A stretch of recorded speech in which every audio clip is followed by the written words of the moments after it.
From the Lions Den of Yasharala camp. And I just want to do a spiritual hydration.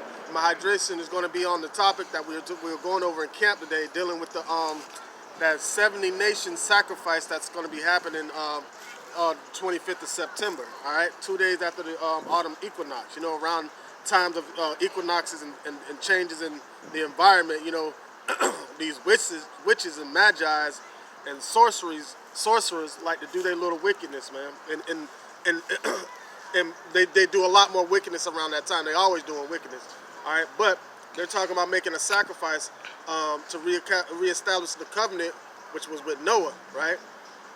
But that the only covenant that was established with Yahweh Shem Yahushua is with the children of Israel, all right. This is Lord willing, this is edifying and it serves its purpose, all right.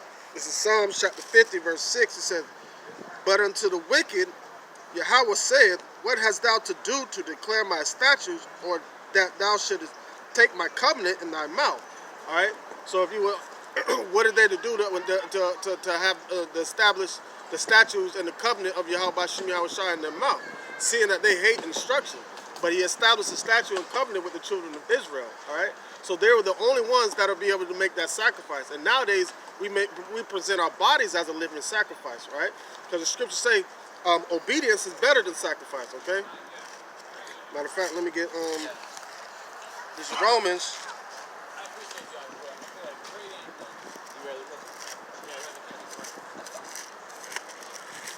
Snarky. Right. This is Romans chapter 12, verse 1. It says, "I beseech you, therefore, brethren, by the mercies of Yahweh, that you present your bodies a living sacrifice, wholly acceptable unto Yahweh, which is your reasonable service." So us coming out here on the highways and byways and teaching this word, these laws, statutes, and commandments, and turning the hearts of the people back to Yahweh Shem Yahushua, that's the covenant, and that's the sacrifice we are to make. All right? There's no sacrificing any lambs or sacrificing any oxen or goats or anything like that anymore. All right? The Lord did away with sacrifice because Yahushua became our ultimate sacrifice. All right? I'm going to close it out with 2nd Ezra chapter 3, verse 31. It says, "I do not remember how this way may be left. Are they been Are they then of Babylon better than of Zion?"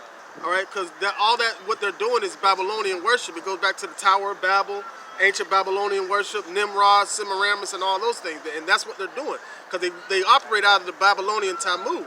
All right, and the question is Babylon more than Zion, being the children of Israel? Right now, only the elect.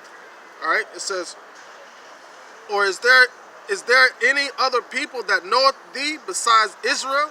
The Negroes, Latinos, and Native Americans, and the ones that are of the speckled bird that believe in Yahweh Shem Yahushua are the only ones that know him right now. 2/3 of our people don't even know him. So how are other nations going to know who he is?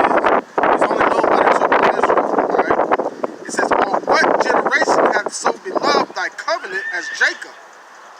And yet their reward appeareth not, and their labor hath no fruit.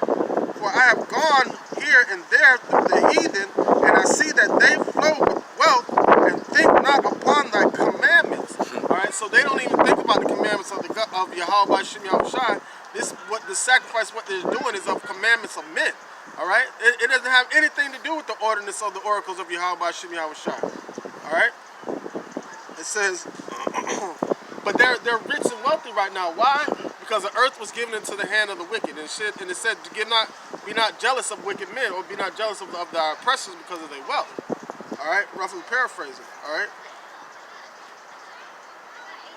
verse 34, it says, "Weigh thou therefore our wickedness now in the balance, and theirs also that dwell in the world." So, you know, out of the nation of Israel, there's 1/3 in 144,000 that are righteous, right? But out of the wicked, there's none that are righteous.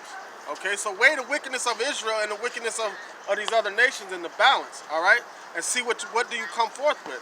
You won't find any righteousness out of the heathen.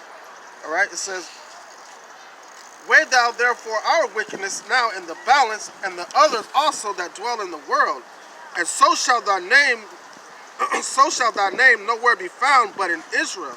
All right, because he's only known of Israel. All right. Or when was it that they which dwell upon the earth have not sinned in thy sight? Or what people have so kept thy commandments? All right, so the only ones that would have ever attempted to keep the commandments are the children of Israel, which today consist of the Negroes, Latinos, and Native Americans. All right, thou shalt find that Israel by name have kept thy precepts, not the heathen. All right, and that's basically the point. So any type of sacrifices that's going to be made, it's going to be made of the children of Israel. And now only the elect of the children of Israel. And the ultimate sacrifice was Yahweh Shai when he was crucified. With that being said, I want to say, Kal Halayim La Yahweh, Ba'ashem Yahweh Shai, Ba'ashem HaRakah Kodash Ma'amah. Double honors to the elder apostles of Great Millstone, and salutation to the Akim that are pushing the truth, the sincerity, and truth. And peace and blessing to the men, women, and children that believe in the name of Yahweh Ba'ashem Yahweh Shai. Shalom.